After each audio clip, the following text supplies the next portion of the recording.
Ինչն է քո կարծիքով առանձնացնում Faberlic-ը մի շարք այլ ընկերություններից։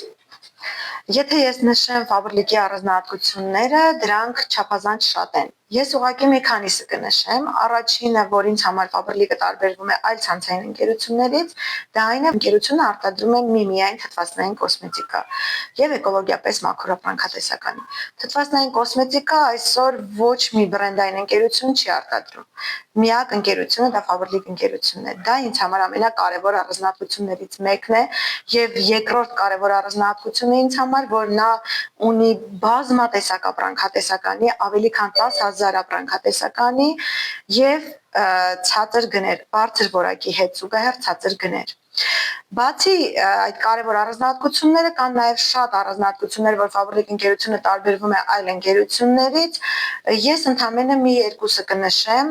Շատ կարևորում եմ, որ այն ունի խալյալ սերտիֆիկատ, ամբողջ ապրանքատեսականին կարելի ասել ունի խալյալ սերտիֆիկատ, ունենք առողջության բաժին, որ շատ եմ գնահատում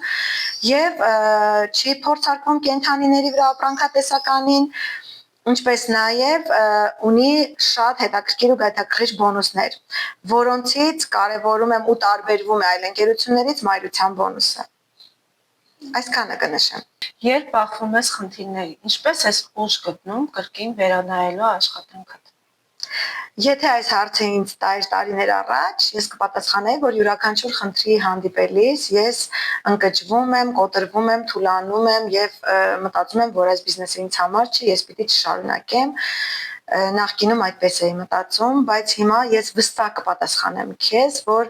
խնդիրները ինձ համար հիմա փորձություններ են դարձել։ Երկար տարիների ընթացքում անդադ բախվելով խնդիրների ու դժվարությունների, ես հասկացա մի բան, որ այդ դժվարություններն ու խնդիրները նրա համար են գալիս քո ճանապարհին, որ հասկանաս դու կարող ես, դու իրական առաջնորդ ես, կարող ես առաջ գնալ, թե ուղղակի սա քոնը չի, բիզնեսը քոնը չի ու դու պիտի հետ կանգնես։ Խնդիրները հիմա ինձ համար այլևս խոչընդոտ չեն համարվում։ Հիմա խնդիրներին բախվելուց ես մտածում եմ, որ ինչ որ նոր ճանապարհ է ինձ սպասվում, որովհետև արդեն երկար տարիների փորձը մեզ դա սովորեցրեց։ Երբ վերջին անգամ մենք շատ լուրջ խնդրի հանդիպեցինք, սկսվեց ռուս-ուկրաինական պատերազմը եւ մենք կորցրեցինք, կարելի ասել, մեր թիմի մեծ մասը, դա շատ լուրջ խնդիր էր, որ պիտի ձեռքերս ծալենք եւ մտածենք, որ վերջ, մեզ համար ամեն ինչ վերջացած է։ Բայց չկոտրվեցինք, շարունակեցինք նոր ելքեր փնտրել ու ես այսօր շատ ուրախ եմ, որ այդ նոր ելքերը ավելի լավ ճանապարհ էին մեզ համար, քան նախկին մեր աշխատած մեթոդները։ Այժմ մենք աշխատում ենք ավելի հետաքրքիր ծրագրի վրա, որը բացահայտեցինք հենց այդ խնդրին հանդիպելուց հետո։ Դրա համար ես կարծում եմ, որ խնդիրները դրանք խոչընդոտներ չեն։ Դրանք ուղղակի նոր ճանապարհներ են, նոր լուծումներ են քո բիզնեսի ճանապարհին։ Որ սխալներից կցանկանայիր սկսնակները խուսափեին։ Ես ինքս լինելով սկսնակ, շատ սխալներ եմ թույլ տվել ու տարիների ընթացքում էլ հասկացել եմ, որ շատ սկսնակներ նույն սխալները թույլ են տալիս, որպես փորձառու արդեն առաջնորդ, ուզում եմ խորհուրդ տալ սկսնակներին այդ նույն սխալները չգործել, չնայած որ դա նորմալ է, բոլոր սկսնակների մոտ դա լինում է։ Բայց պիտի հաղթահարես եւ սեփական ուժերովդ փորձես այդ ամենին հասնել։ Սկսնակների առաջին սխալը դա նա է, երբ իրենց շրջապատի կարծիքին են ենթարկվում եւ սկսում են չգործել։ Շրջապատի կարծիքը իրենց համար ավելի կարևոր է եւ առաջնային դեր է խաղում, քան իրենց սեփական փորձը։ Եվ երկրորդ սխալը դա այն է, որ սկսնակները թերագնահատում են իրենց ուժերը եւ ունեն շատ մեծ վախեր, որն էլ խանգարում է իրենց գործել։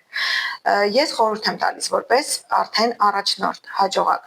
որ չվախենան, չթերագնահատեն իրենց ուժերը, բոլորն էլ կարող են, ուղղակի իրենք թերագնահատելով իրենց ուժերը չեն սկսում, չեն գործում եւ արդյունք չեն ունենում եւ այդպես էլ մտածում են, որ իրենք ուղղակի չեն կարող, բայց դա այդպես չի։ Ես ասում եմ ձեզ, անպայման փորձեք, համոզվեք առանց շրջապատի կարծիքը լսելու։ Անկամ ձեր տան անդամները չեն կարող ձեզ ճիշտ խորհուրդ տալ այս ոլորտում, որովհետև իրենք այս ոլորտի մասին ոչինչ չգիտեն։ Սխալ պատկերացումներ ունեն։ Այսքանը։